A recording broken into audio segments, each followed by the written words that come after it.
Welcome to another episode of the Cassandra Tyndall Astrology podcast. Let's talk Saturn and Aries. So, in this episode, I want to take you through a few of the major themes of Saturn and Aries, and of course, take you on a tour through the houses. So, you'll get an impression or a bit of a outline of what we can expect through Saturn and Aries, where we get our first ingress of that sign for the next few months. And then, of course, Saturn will return early next year. I'll give you those dates and details in a moment.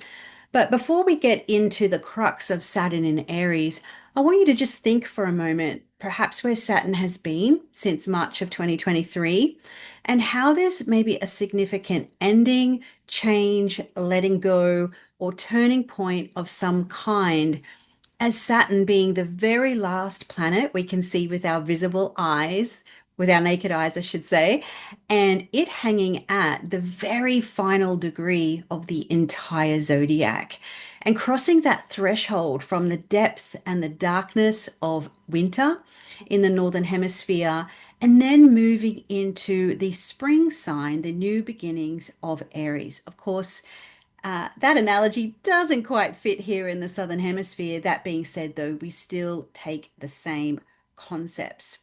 So if you think to your Pisces house, there might be an ending, end of an era, new beginnings, or closures and completions. You may not be fully aware of that yet, but there may be that sense that things are very much changing.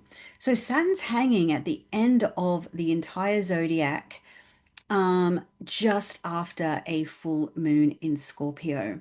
So there's definitely the sense of endings and new beginnings.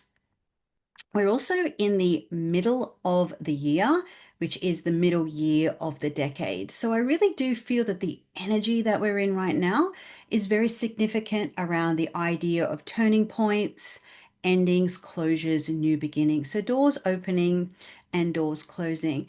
I'm sure most of you are a little bit aware of these significant planetary patterns in 2025. And even though we have these ingresses coming through, so we've just had Neptune move into Aries, now we're going to have Saturn move into Aries, and then Uranus will follow into Gemini in July.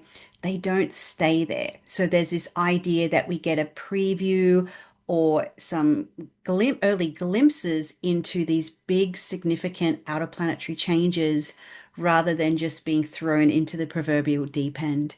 So even though we're moving into all of these new transits, these new energies, there's also a very strong awareness that there's still going to be some loose ends to tie up. So I just wanted to kind of give you that little bit of a precursor that even though we are crossing into a very, very new threshold, we're not staying there for long. We have to come back and tie up some loose ends as we get towards the end of 2025 and into early 2026. That being said, though, it's a bit like the concept of once you see something, you can't unsee it. Once you hear something, you can't unhear it. And so, keeping on track with Saturn, even though Saturn is going to retrograde and go back into Pisces, uh, we're still very aware that we are still heading back into Aries. So, in some ways, that energy, even though Saturn changes, in some ways, not a lot actually does. Anyway, so let's get into the meat and potatoes of what I wanted to talk about today, Saturn in Aries. So I want to talk about some of the major themes we can expect, and of course, everyone's favorite, the houses. So if you know your ascendant, do listen to this from the perspective of the ascendant. So you might be a Sagittarius, but if you have Virgo rising, you want to be listening for that one. So, Saturn is going to ingress into Aries on May 24, May 25, of course, depending on your time zone. Here in Brisbane, on the east coast of Australia, it's going to happen on the 25th at 1:35 p.m., where Saturn will cross that threshold, a very significant one. And that will be the 24th in the Northern Hemisphere. So if you're in the east coast of the USA, the New York time zone, you are looking at 11:35 p.m. on the 24th. So the dates and details, that's the first ingress of Saturn in Aries, and it's going to stay there till about September 1. And then Saturn will be retrograde, and then it will retrograde back into Pisces. It's going to go back into the Pisces houses from very, very early September, and it will stay there until February 14, and then it will come back into Aries. So essentially, the time between very early September and mid-February will be when Saturn revisits Pisces, might help us to close off, tie off, make some final endings, some final closures, completions, or maybe go back and take one final test in an area of life from those months. Then from February, mid-February of 2026, Saturn will be in Aries for another 2 years. So this 2.5 year cycle is broken up with the initial ingress of about 6 months and then 2 years when it comes back. So one of the key pieces of information, a diagnostic tool, if you like, is that Saturn is classified as being in its fall or depression when it's in the sign of Aries.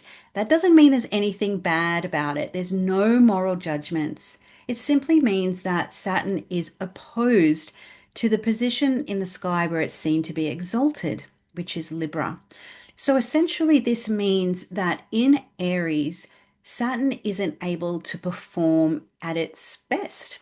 Saturn's really good for delineating the limits, knowing our boundaries, adhering to our obligations, responsibilities, and knowing what our priorities are. Saturn is a planet of constriction and limitation. Aries is that energy that wants to strike the match, get going, get started, and not really think too much about where it is going. So it is said to be weekend of expression, Saturn in Aries. It doesn't necessarily mean it's weak as such. It's a little bit weakened in the sense that Aries has the capacity to push through a barrier, to push through a boundary, to exceed the limits of what Saturn thinks is possible. So Saturn is about walls, limits, rules, conformity, doing what you're told, respecting authority. But at the same time, it can also have the archetype of the hermit or the outsider. And this is what Saturn and Aries can do actually really, really well, is the archetype of uh the solo person or the I can do it by myself. Um, So, say, for example, when we think about Saturn being a planet of rules, structures, organizations, we might think of governments or big institutions. And in those types of establishments, it's really, really difficult to be a solo individual. You kind of got to conform, you kind of got to bend to the rules, sort of do as you're told. And so it is hard to be that Aries pioneering, do it for yourself energy. If you want to be a solopreneur or an individual and have individual expression, the Saturn walls, limits, and rules can be quite crushing. I do often see that people will go into these organizations or into these structures with a lot of fire and a lot of passion and wanting to bring their individuality to the rules and to the systems. So, take an example, a young, eager politician got all these ideas and this spirited nature of how they can generate really that they are going to be the person that's going to generate this change. It's going to really bring forth newness and freshness with, like a visionary type of concept or idea. But once they get inside the system, they realize that the system is just so big and just so overpowering. And they can sort of end up being one of two things. They can become a cog in that system, or in some cases, they can push some barriers or limits. So when we say Saturn is weakened in Aries, it doesn't always mean it's a bad thing, because sometimes Aries can have enough fire, enough passion, enough vision to push and break through those limits. And we can probably see that, particularly when it comes to feats in sport or even in sort of energy, where there's a lot of energy, a lot of fire, a lot of passion, we can really exceed the limit and push it to the next level. And that's kind of what society often does. Each generation kind of breaks barriers and pushes into the new limits, if you like. So it's really hard to regress back into old ways once a limit has been exceeded or pushed in some respect. There is some commonality between Saturn and the sign of Aries. We have Saturn, which is a cold and dry planet, and Aries is a hot and dry sign. So they have the similarity of dryness. So, dryness in terms of temperament, it relates to the concepts of separation, of being split or separated or removed from something. So, maybe being outside of Saturn's rings in a sense. It can have, so we bring in the energy of the loner, the person in exile, or the group in exile, the rejecter, that person that is not included inside of Saturn's rings. So they're separated from something. And the cold and the heat sort of brings a tepidness to it. Aries might try and heat Saturn up, but because Saturn is the excessive of the two, it will tend to temper the fire of Aries.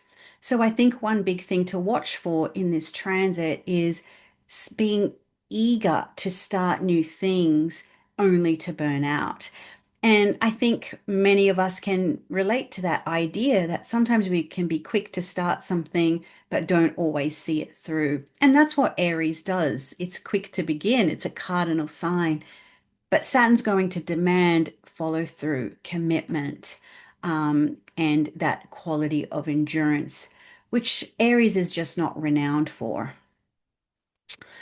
Okie dokes. So let us have a little bit of a tour through the houses and we'll get a bit of a sense of what we can expect over at least this initial entrance of Saturn into Aries, which we've not seen since the mid-90s. One of the most stark ways, probably the only analogy I can really come up with at this point in time that kind of describes the energy of where we are now, what we're moving into. And if you were around in the sort of mid 90s when grunge was a thing, the sound of grunge music was sort of very watery. It was kind of usually a bit more on the emotional side, some bands more so than others. And I distinctly remember Kurt Cobain once saying, "Women are the future of rock." He was wrong because Saturn moved into Aries and we had this explosion of a genre called nu metal. So we had bands like Korn, Limp Bizkit, that came, and there was plenty of them. You'll know if you were around during that period of time. And they were aggressive. They were in your face. And even today, they're still every teenage boy's thing. My son is 10 and he adores those bands. There's that pure, raw aggression, very masculine, very testosterone driven, and very angry. Angry at authority, angry at limits, angry at anyone who tries to, hold you down. So it wasn't kind of the sappy emotional stuff of Saturn in Pisces. It was this pure fire energy. I'm not going to be limited by anything or anyone energy. So we're going to probably see that sort of archetype come through collectively.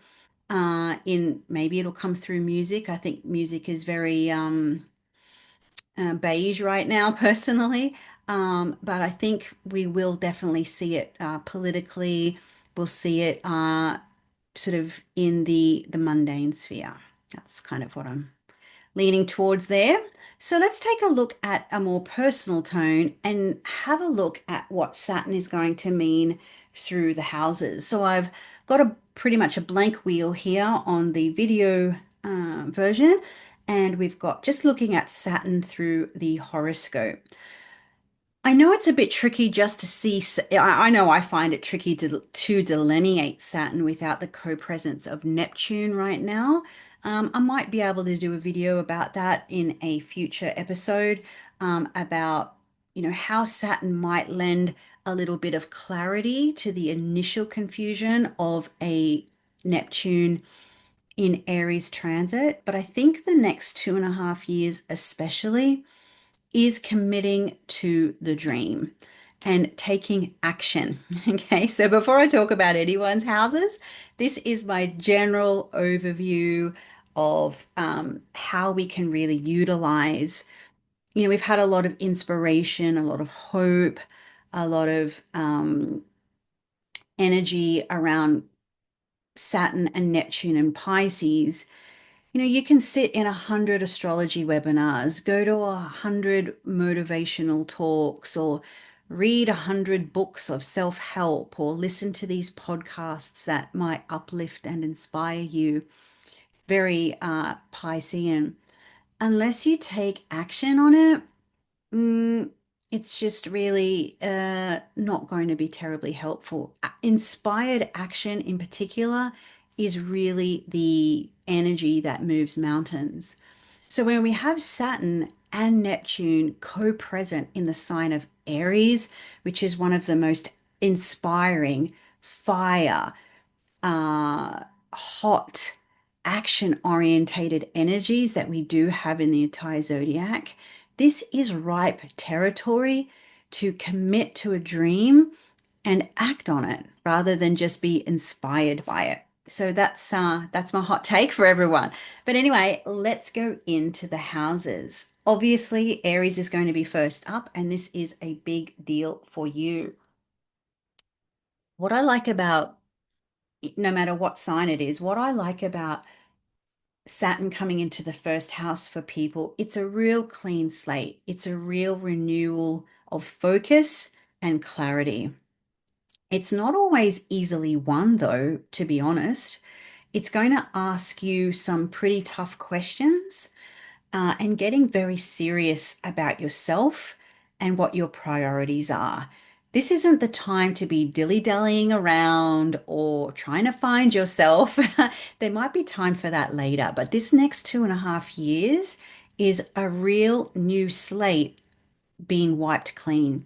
And what do the next 30 years of your life look like for you?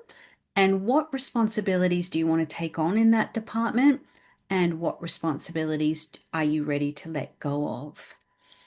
This is really going to test your relationship to time. Saturn is very related to the energy of time. And so when it comes into your first house, you might be aware of your age and stage of life and what that means for you. And you might need to hurry up with some things and get things moving. Or you might be recognizing, if you're a more wise person in your years, that it is actually now time to slow down and take it easy a little bit.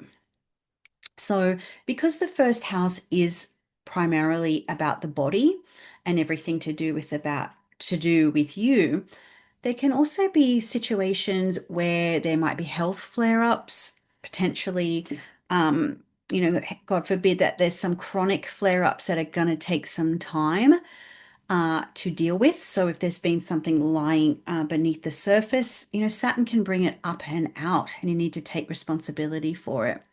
There can also be a fatigue that comes through with Saturn.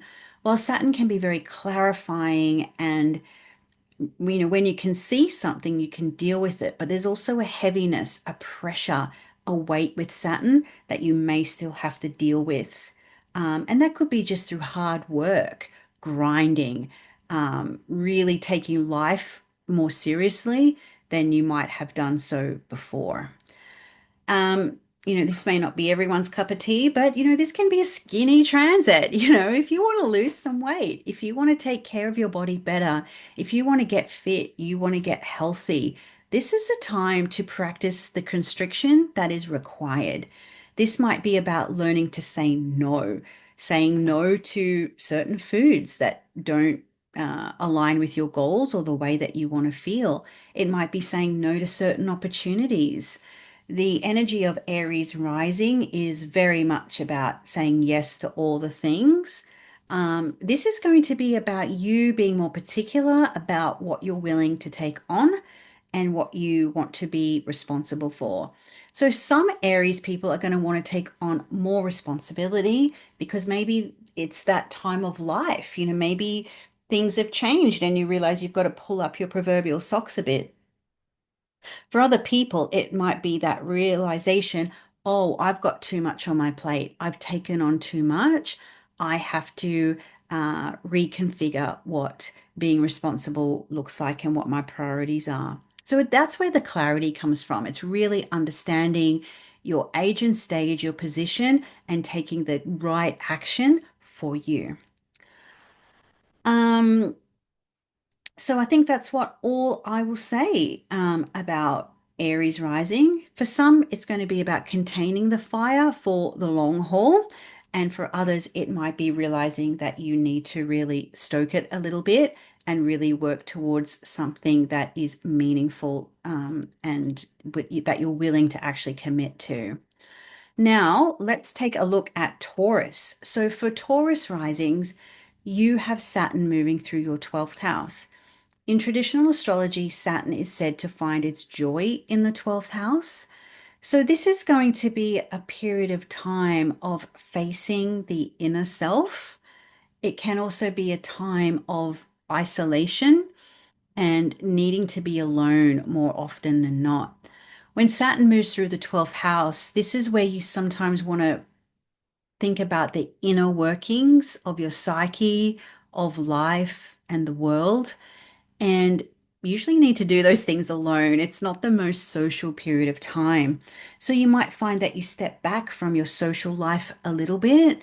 Obviously, you'll still have your friends, family, whomever, but you're not actually out there looking to make new friends during this cycle, although it's most certainly possible. Um, and I think time alone is very important when Saturn is in your 12th house. This can mean a lot of different things for a lot of different people. This could be a sabbatical. Okay, I'm just going to step away from my work, from my career. I'm going to take time off. I'm going to go and find myself in whichever place in the world works for you. And that's not available to everybody, of course. I mean, I know what I would do if I have if I had Saturn going through my 12th, what I would like to do. Maybe I need to work towards that for a few years' time. But if there's something that you've really been yearning for, that soul rest, that soul slowdown, this is a good transit to do that. Even if that's not available to you in the way you most would like, it just means you need to be off grid in some way, shape, or form. That might mean less social media, or at least more intentional social media. Being less digitally available, less digitally available, less available to people in general. So that could mean, a couple of weekends here and there where you just go away and you're alone. It might mean not picking up the phone um, a couple of nights a week. Just don't do it. Do something else that feels more restorative for you. So, themes of meditation, stillness, quietness, because then that allows the recesses of your soul to come forward and have a greater understanding of what your deeper desires are and what the deeper yearnings are as well. So it's an interesting transit. And usually, Saturn in the 12th house, even if your life is busy and pumping and thriving, there will be this weight or this undercurrent of feeling rather isolated. And that might be through choice, or that just might be, just how you feel during this particular transit. Now, for Gemini rising, this is going to be your 11th house. So having the greater malefic in the house of good spirit, the 11th house, is not necessarily the most joyful of transits. I'm going through this one. I have Gemini rising. So Saturn, first and foremost, has a energy of constriction. And this might be a culling period for the company you keep in your life. a refinement, a quality control process. So, you know, the saying where they talk about the five people you spend the most time with will tell you, you know, either where you are going in your life or where you're not going. So you're going to have to use the sort of discerning eye of Saturn to be clear about who you're spending your time with. Again, Saturn is very much about time. So if you're hanging out with mates, you know, it's okay, it's payday, let's go to the pub and get drunk, you know. I'm sure we've all been through those periods of our life. And that's not aligned with where you want to be, where you want to go, then Saturn's going to create a barrier or a wall for you there. If you are wanting to go to the next level in life, you know, whatever your goals are, you need to be surrounded by the energy of people who've already done what you want to do. You know, if you want to be happily married, you don't want to be hanging around people who hate their spouses. If you want to be around people who have that 11th house energy. They have success, they have abundance, they have access to sort of that good fortune, that good spirit. Then you want to be around those people. So, again, that discerning quality eye around the people that you spend time with. So, whether that's your groups, your communities, your friendship circles. Saturn in Aries is a non-conforming energy. We've got Saturn in the sign that's exalted by the sun. So there might be that you don't want to follow the crowd. You don't want to do what you've always done within particular social groups. The flip side's also possible where you might step up into a leadership role. This could be with an industry organization, community group, charity, something to do with your work, a club, a sporting thing, what have you. So there might be the taking on of certain responsibilities. There may also be um, the letting go of some. Saturn is a planet of maturity and wisdom, so you might also attract older friends, older people into your life that can help impart their wisdom and experience upon you. And I think that can sometimes be one of the key features of success when Saturn moves through the 11th house. So, mature, successful, and established people might be something that you seek during this transit. Now, for Cancer, this is going to be a 2.5 year cycle about career, reputation, but also your big picture life direction. And where are you headed, essentially? You know, what are you doing in the world and where are you heading? So, for many Cancer risings, this could be an opportunity to step up into a position of authority in your workplace, in your career, in what you're doing in the world. There can also be the opportunity to step down. You might realize, say, for example, you've done your time at university, Saturn in Pisces. You get into the career that you studied for, and now you realize, I'm not sure this is what I want to be or this is what I want to do. That happens a lot. Um, it might also be a symbol of retirement. You know, I've done my time, I've done my years, I'm ready for the next step or I'm ready for the next level. So it is going to be getting clear about what you want to be known for, what you want to be responsible for, but also a reduction or a decluttering. So this could even be about semi-retirement. Even if you're in the middle of your career life and there's no real uh, plans on the horizon to change anything, Saturn in Aries in your career house may help you kind of refine your career. Are there roles or tasks that you don't really want to be doing?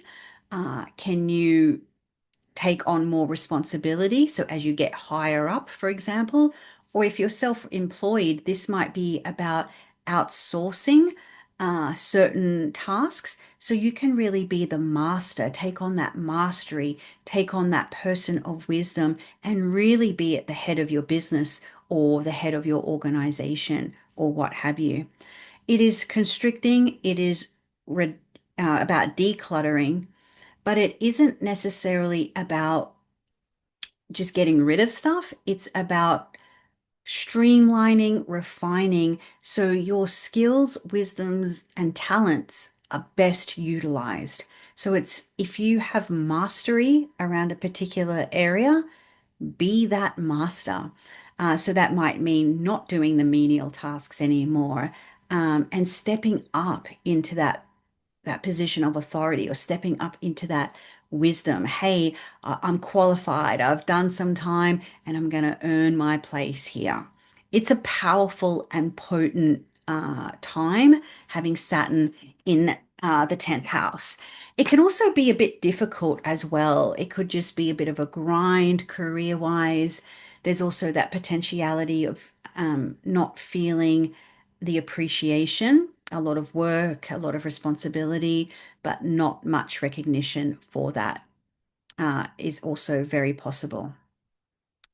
Now, if you are a Leo or Leo rising, you're going to be having Saturn in the ninth. I quite like this. I like ninth house transits overall. This for me is your wrangling with God transit. And of course, God can take on many, many meanings.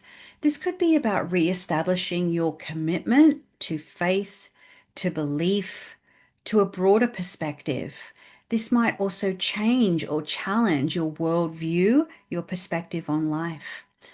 Travel, academia, study, publishing, teaching, all of those themes are going to ask for some kind of commitment or added responsibility. The bucket list also comes to mind when I think about the eighth house, sorry, the ninth house, and this is not the eighth at all. The eighth isn't very buckety, but the ninth house is your bucket list. So this is going to be, you know, looking at your goals, your desires, what do you want to achieve? And commit to that. You know, if you've ever wanted to learn a new language, go to a particular place, have a particular experience, dabble in a particular religion or faith, this is your time to really commit to that. And really sort of show the world that you can do something that you really set yourself out to do. So it's a really nice transit. I also see that authority stuff can come up. And that could be that there's an issue with academia, religiosity, or even law. You could reach the pinnacle of your field and realize you don't want to be there. It's a little bit similar to the Saturn in the ninth, sorry, Saturn in the 10th, that, you can reach a professor perspective, a professor level at university, for example, but you don't really have the capacity to be an individual there or teach the way that you want to teach or show up in the way that you want to show up. So sometimes what I find, because Saturn's in its fall here, that you might reach a peak and it may not be what you expect to be, but Aries still gonna Aries, so it's gonna find its own way. So you'll either put up and shut up in that particular area, or you go rogue and do something on your own terms. Um, met people through my client practice who have been in, they've worked their way up to get to the highest levels of good law firms. They get there and they don't enjoy it, and they might just take a big step back into maybe general law, general practice law, rather than going for the big wigs. So, something to consider if you are a Leo rising. What's your relationship to authority? Can you, whether that authority is sort of man-made law or universal or spiritual laws, wrangling with those areas is going to be a big thing as well. But commitments to your dreams and your aspirations, I think, are going to be important too. And sometimes we do have to have a few bumpy people and a bumpy experiences along the way, but Saturn is a planet of endurance and commitment. So sometimes we do have to just grind it out, and that's the nature of Saturn. If you are a Virgo or Virgo rising, this is your eighth house. Finances are highlighted here. Not so much about the money that you earn, but it's what you're doing with your money, particularly on the longer term.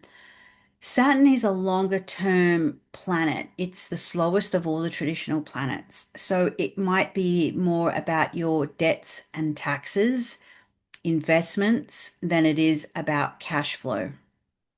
So your wills, what happens to you, your money when you're gone, superannuation, 401ks, mortgages, debts, loans, finances, all those sorts of things are very much featured in the eighth house. But on a more energetic level, the eighth house can also represent the entanglements we share with other people. So yes, when we're in debt, we have an entanglement with the bank. But when we have a energetic, physical, emotional, romantic relationship with someone, we also have a energetic entanglement with their. So if you're Virgo rising, you're going to want to be careful about who you commit to or what you commit to when Saturn goes through the eighth. It might be about taking on more debt and then having to pay it off. Um, and maybe there's a cycle of adulting and realizing you're at a certain age in your life and you think, oh, what about my retirement? I need to start saving and investing my money. So it's a bit of an adulting phase here. Sometimes with Saturn through the eighth, we will see death, whether that's literal, metaphorical. It can also be symbolic. So those are definite themes to look for if you have Saturn in your eighth house.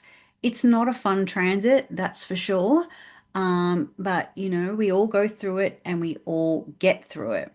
So it's again being discerning about what you do, what you're doing with your money and what you're doing with your resources in general. And they're not just your financial, they can be your emotional, your physical, your energetic, your spiritual, your sexual, all that stuff as well. Okay, so Libra rising. This is going to be an interesting one. Saturn in the seventh. Of course, it's a big relationship transit. Usually your one-on-one partner, your romantic partner, your spouse traditionally, but it can also be your work relationships will come into focus as well. And Saturn is, if you've been papering over the cracks in a particular relationship, well, Saturn's going to show you what kind of foundation that relationship is built on. Has it got what it takes or not? So it is a make or break transit for relationships, big time. It gives your relationship a reality check. And at the moment, it might be a little bit dreamy and romantic or hoping for the best, whether you're single or not. And then, of course, because that's Neptune, and then Saturn's going to come in and give you some clarity, but also give you the capacity for commitment. So if you're ready to commit, maybe you're ready to get married, maybe you're ready to, if you've been on shaky ground with a particular relationship, maybe you decide to either Splitsville or yes, I'm really going to do what it takes to make this work. It can be a helpful transit to really define desire, very Saturn and Aries. Define what it is you actually want in relationship. Aries is I want, and Saturn is okay, well, define that, manifest that, commit to that. So defining those features is going to be really important. It's also going to be important to not trade harmony for balance because they're not always the same thing. I think that's going to be an important thing as well. And also realizing that you can define the limit. And I think that's going to be important for Libra risings because you've got a 14-year Neptune in Aries. It's going to really make relationships a little foggy in some ways. And Saturn is going to help you really get clear about what's important and what's not in relationships for you. So you get to define that. You don't have to kind of go along to get along or go with the flow, which can be a Libra tendency. Now, for Scorpio risings, this is a big one. I have quite a lot of Scorpio risings in my life, and I've been telling them all manage your time. Big time. Okay. So you don't have to be a workaholic. You don't have to say yes to all the things. You don't have to prove yourself. Um, that's my warning for all Scorpio risings. You don't have to say yes to every obligation, commitment, or project uh, that is, put in front of you.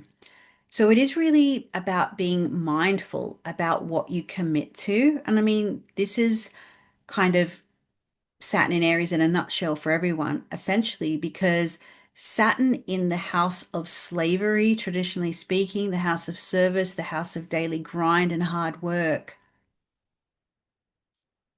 Saturn in Aries is going to be very quick to say, yeah, sure, I'll do it. Sure, I'll take on another task. Yeah, I'm one person, but I'll do the job of three people just because I'm a good boy or I'm a good girl. So you don't have to do that.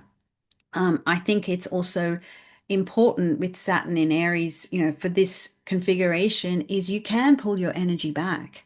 You don't have to say yes to all the things and you don't have to do all the things. But what you do choose to commit to, I think is going to be really important to follow through on that and do it well. It doesn't have to rest on your shoulders all the time. Okay, so it is all right to say no when seemingly exciting opportunities come along and you feel eager or keen to take them on. The sixth house is also a house of subordination, so you might want to be cautious about who you are willing to subordinate to. So, for example, you might decide for a couple of years you'll take on a internship, a lower paid role, or a side step in your career in order to gain more experience and mastery, updating your skills and things like that. Totally doable, but you will need that discernment around and that strategic capacity that Scorpio rising already has. It's just to be aware of who you're saying yes to, what you're saying yes to, and what's really involved in that. Health, of course, sickness can definitely be a issue. Again, one of the things you want to be aware of is burning the candle at both ends. You don't have to say yes to all the obligations and tasks to the point where you burn your body into the ground.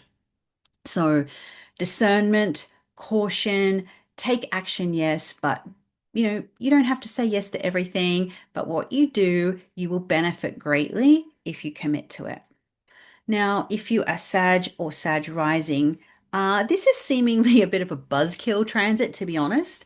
The planet of hard work, responsibility, and commitment in the house of fun and joy and pleasure. This is asking you to commit to having fun, commit to joy, making time out for doing what you like to do when the jobs are done and the bills are paid. Make that as much of a priority as work or the meeting you've got with your client or boss at 9 a.m. on Monday. If you're not having enough fun in your life, if you're not spending enough time, a big Saturn thing with the people you love and doing what you love, you need to make time for that. How many times do you say to yourself, oh, yeah, I'll get round to that one day, or I'll do this another day, and then that day never comes? Or time, that fleetingness of time is very fast on this timeline that we're on now. So if you say, for example, with a friend, oh, we should catch up sometime, make it happen. Whip out your phone, put it in the calendar, and let's catch up for drinks or a movie or dinner, whatever the case may be. Commit to that fun, commit to that joy. Children, of course, that commitment might be to children, having, being responsible for them, showing up for their achievements and their priorities as well. Since I've become a soccer mum, I feel that transit, even though Saturn's nowhere near my fifth house. But that's an example of, okay, well, there are some parts of my weekends now that are spoken for. So it is what it is. And of course, the romance sector. So, romance, dating, mating, and relating. So, regardless whether you're single and looking or committed and in a bit of a lull, you need to commit, date nights, having fun together, doing some of those things you used to do when you were newlyweds or whatever the case may be. And if you're single, maybe it is committing to those hobbies, those pursuits that you enjoy, going out and doing the things that you like. And then if you're doing something you like, there's probably more possibility of attracting someone that you like. So healthy risk taking is often something I find in the fifth house as well, whether that's sport, whether those are hobbies, particularly Saturn and Aries. I could almost see this like pushing the limits of your body and what you can do in a particular sport or pastime. There's also other areas I could go with that, but this is a family show. Given what the fifth house can also symbolize. So you might want to commit yourself in some areas there. Projects that have been on the back burner for a while. So we all have those little things that we like to do and we put them to one side because we're too busy. This is the transit to, pull them back out and start committing to them again. Make happiness as an important part of your life as what you have to do to sort of keep the lights on. Now, if you are Capricorn or a Capricorn rising, Saturn's coming through your fourth house. So everything to do with family, real estate, um, uh, your home, living situation, family, past, present, future, all of that sort of stuff. Saturn there can bring really potent beginnings and endings in family life, um, whether that's the past, your ancestry, your lineage. This could also be the commitment of a new family. Maybe you're recently married and you've bought a house and you're going to have children, for example. It could also be committing to setting up a foundation in your life. So even if you are a Capricorn rising and marriage and children are not even on your radar for a variety of reasons, maybe Saturn's going to come along and say, "Hey, I really need to create a foundation in my life." That could be maybe I need to grow roots somewhere, find that Rivendell, buy a house, or find myself accommodation that is solid and stable. And it may not even necessarily be so much about real estate or the roof over your head, but setting up maybe an emotional or an internal foundation of your life, what you value, what your priorities are, what you're responsible for, and what you're not. So that can be a big part of that. Um, it could also bring about situations with changing dynamics of family relationships. So the family you created, the family you're from, estates can be a thing. So Saturn, the planet of death in the fourth house of family. If there was a family member that was to pass away, you might have to deal with some of that stuff or some of the issues that are, you might be taking around as taking extra responsibility around older family members. I'll often see with Saturn in the fourth house. It can also be a signature of empty nesting. The kids have left, and maybe it's about downsizing the home, remembering that Saturn is a constrictive energy. So you might, move from a 4 or 5 bedroom home into a little place, just for you and somebody else. Could take a multitude of energies there, or um, what's the word? Symbolism. But again, it's about setting foundation, figuring out what you are responsible for in your private life. And, if you think about not just the fourth house as its sort of general meanings, but what is the foundation of you? Because remember, Saturn is your ruler. And as it goes through the fourth house, it might be, what foundation am I building my entire life on? So it might take on that deeper meaning for you as well. All right, so if you are an Aquarius or an Aquarius rising, this transit is hitting the third. I like this. I love the third and the ninth houses. I think they're some of my favorite transits to talk about, to be honest. This is a self-development phase, remembering that Saturn is your traditional ruler. Um, I don't see Uranus as your ruler at all, but anyway, Saturn in Aries is your ruler for the next 2.5 years. It is going to be a self-development phase. The third house is about committing to the rituals and routines that are good for you. So, sometimes when life gets real busy and we lose touch and sight of some of those things, it might be just as simple as that cup of coffee in the morning before the rest of your household wakes up.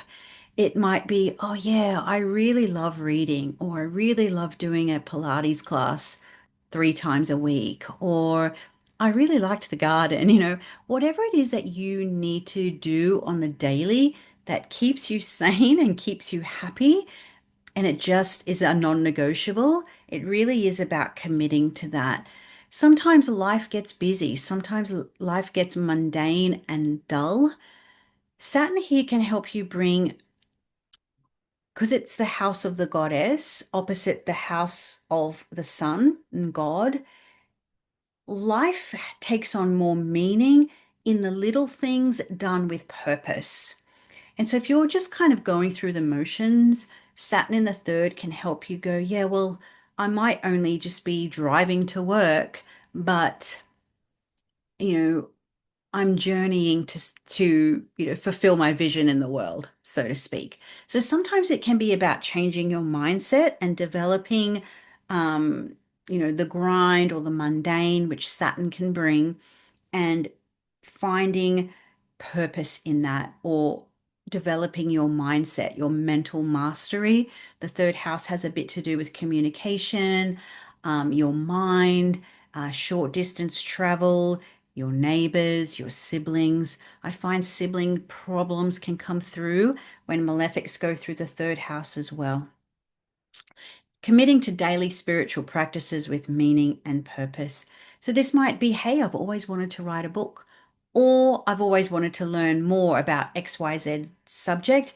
I'm going to carve out X amount of time every other day, every other week, and commit to that thing. So, that might be reading, writing, learning, all of those third house topics. Um, so that's the third house. It's it's one of those transits, I think, where you might get to, those periods of time where you get to the end of the year, or you get to the end of a particular transit and you think, oh, not much happened. But when you really think about it, a lot really did happen. So that's what I find happens when we get the sort of Saturn through the third stuff. Now, if you are Pisces rising, so lucky last, as always, it's a money, abundance, and support transit. This is your short-term pain, long-term gain. So when it comes to cash, when it comes to abundance, when it comes to support, you might find that this transit generally feels a little bit thin on the ground. Maybe cash flow is not what you're used to having. Maybe there's more month at the end of your money, um, rather than more money at the end of your month. However that phrase goes, that can sometimes be the reality. There can be a little bit of a restriction or constriction around money. That doesn't always have to mean because you're earning less. Could also be because, everything costs more. But it can also be, if you're able to save, you're siphoning your money away. Maybe you're paying off debt. Maybe you're saving up for something special, or maybe you just actively choose to spend less money. Saturn is a adulting phase when it comes to your wealth, your abundance, and money. And it's not just about kind of cash all of the time. It can be about support, the energy that rises up to meet you in the ascendant there. So, uh, Saturn here would recommend you develop a structure with your money. So maybe it's about organizing it somewhat. So when I get paid, I pay my rent or my mortgage, I, figure out my tax, if that's not already sorted out by your employer. I, figure out my food, so it might be about getting some structure, like a money system. So where maybe there's automatic payments go into various accounts, savings, spendings, emergency funds, slush funds. It's just about kind of getting some structure or organization around your money and developing your longer term goals.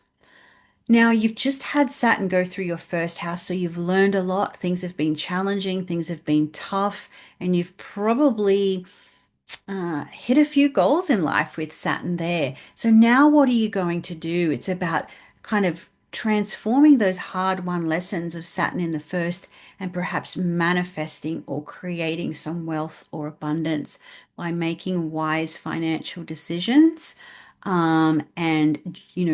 Saturn above everything else is a planet of manifestation. It's bringing a dream, an idea, a goal into its reality. And so there is this opportunity with Saturn and a bit of Neptune there as well to really turn a financial dream into a reality through some hard work, some commitment, and a little bit of restriction, quite possibly as well. So, I hope that's helped you. I hope that's helped give you some thoughts around Saturn in Aries. It is a transit I'm actually really looking forward to. I like the energy of fire. I like the cardinal, things are moving and shaking. It's most certainly not going to be a boring transit. That's for sure. A lot of action, a lot of energy, and a lot of momentum. So I hope you've enjoyed this. I've enjoyed creating it for you. If you would like more insights or more information, not only about Saturn and Aries, but about all of the astrology each and every month, the Golden Circle is the place to get it. It's my astrology membership. Join the community, get all the insights and the astrology, and I hope to see you on the inside. There's a link in the show notes below. Until next time, have a great week.